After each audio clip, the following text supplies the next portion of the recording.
കഴിഞ്ഞ ദിവസം അറ്റാക്കിലൂടെ ആയത്തുള്ള ഖാംനൈ മരണപ്പെട്ടു എന്ന സ്ഥിരീകരണം ഇറാൻ TV തന്നെ പ്രഖ്യാപിക്കുകയും ചെയ്തു. അതിനുശേഷം പുതിയ ഒരു പ്രഖ്യാപനം വന്നിട്ടുണ്ട്. അതിൻ്റെ ഉൾപ്പൊരുൾ എന്താണെന്നുള്ളത് വ്യക്തത വന്നിട്ടില്ലെങ്കിലും അത് അമേരിക്കയുടെയും ഇസ്രായേലിൻ്റെയും ഏറ്റവും വലിയ സൂത്രപ്പണിക്കാരനായിട്ടുള്ള സാക്ഷാൽ നെതന്യാഹു, ഈ മനുഷ്യൻ കഴിഞ്ഞ ദിവസത്തെ തിരിച്ചുള്ള അഥവാ ഇറാൻ്റെ ആക്രമണത്തിൽ അദ്ദേഹം മരണപ്പെട്ടിരിക്കുന്നു, അല്ല കൊല ചെയ്യപ്പെട്ടിരിക്കുന്നു എന്നാണ് അൺകൺഫൈംഡ് ആയിട്ടുള്ള കാര്യമാണ്. Unconfirmed initial report indicate that Israel Prime Minister Benjamin Netanyahu has been killed after his residence in Tel Aviv was targeted by an Iranian drone.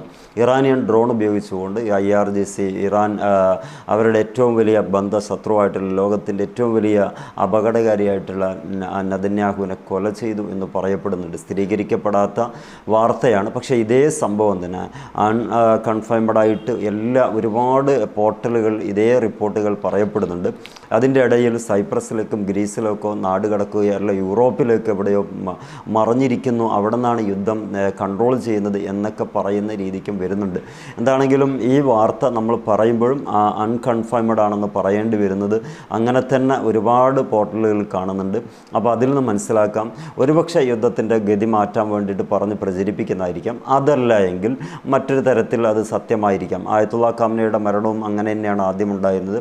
പക്ഷേ ആയത്തുള്ള ഖാംനയുടെ മരണത്തിന് ശേഷം ആദ്യം തന്നെ നെതന്യാഹുയുടെ ഭാഗത്തു നിന്ന് പറയുന്നുണ്ടായിരുന്നു, ഞാൻ ആ ഫോട്ടോ കണ്ടിട്ടുണ്ട്, അത്രമേൽ മൊസാദിൻ്റെ കരങ്ങളിൽ അമർന്നു കിടക്കുന്ന രാജ്യമാണെന്ന് ഇറാനെക്കുറിച്ച് പറയേണ്ടി വരും. അതാണ് ഈ ലെവലിലേക്ക് കാര്യങ്ങളൊക്കെ എത്തി നിൽക്കുന്നത് എന്നുകൂടി നമുക്ക് മനസ്സിലാക്കാം. ഇത് സംഭവിച്ചിട്ടുണ്ടോ ഇല്ലയോ എന്നുള്ളത് കാത്തിരിക്കണം. പ്രത്യേകിച്ച് ഇസ്രായേൽ എന്ന് പറയുന്ന രാജ്യം 2-3 ദിവസം കഴിഞ്ഞാൽ ഓരോ കാര്യങ്ങളൊക്കെ പുറത്തുവിടാറുള്ളൂ. അതവരുടെ അവരുടെ പരമ്പരാഗതമായിട്ടുള്ള രീതിയാണെന്നതുകൊണ്ട് തന്നെ ഇനി എന്ത് സംഭവിക്കുന്നു, എന്ത് സംഭവിച്ചു എന്നതൊക്കെ കാത്തിരുന്ന് കാണാനേ കഴിയുള്ളൂ. ഇങ്ങനൊരു റിപ്പോർട്ട് പുറത്തു വന്നിട്ടുണ്ട്. ഇതിൽ മാത്രമല്ല, ഇതിപ്പം പുറത്തുവിട്ടത് ഇറാനിയൻ അറബിക്ക് എന്ന ഒരു പോർട്ടലാണ്. പക്ഷേ ഇതിൻ്റെ മറ്റ് പോർട്ടലുകളിലും ഇതേപോലെ തന്നെ അനോണിമസ് ആയിട്ട് അഥവാ അൺകൺഫേംഡ് ആയിട്ട് ഈ കാര്യങ്ങളൊക്കെ പറഞ്ഞിട്ടുണ്ട്, സ്ഥിരീകരിക്കാത്ത ന്യൂസായിട്ട്. എന്താണ് ഇനി വരുന്ന മുറക്ക് നമുക്ക് കാണാൻ പറ്റും. വീഡിയോ നിങ്ങൾക്ക് പുതിയ അറിവുണ്ടെങ്കിൽ വീഡിയോ കമൻറ്റിൽ രേഖപ്പെടുത്തുക. ഇതൊരു പക്ഷേ വെറുതെ ഒരു പ്രൊപ്പഗണ്ടയാകാം. എന്തായാലും ഈ സത്യാവസ്ഥ വരാനിരിക്കുന്നേ ഉള്ളൂ. കാത്തിരുന്ന് കാണാം. മറ്റൊരു വീഡിയോയിൽ പുതിയ വിശേഷമായി കാണാം.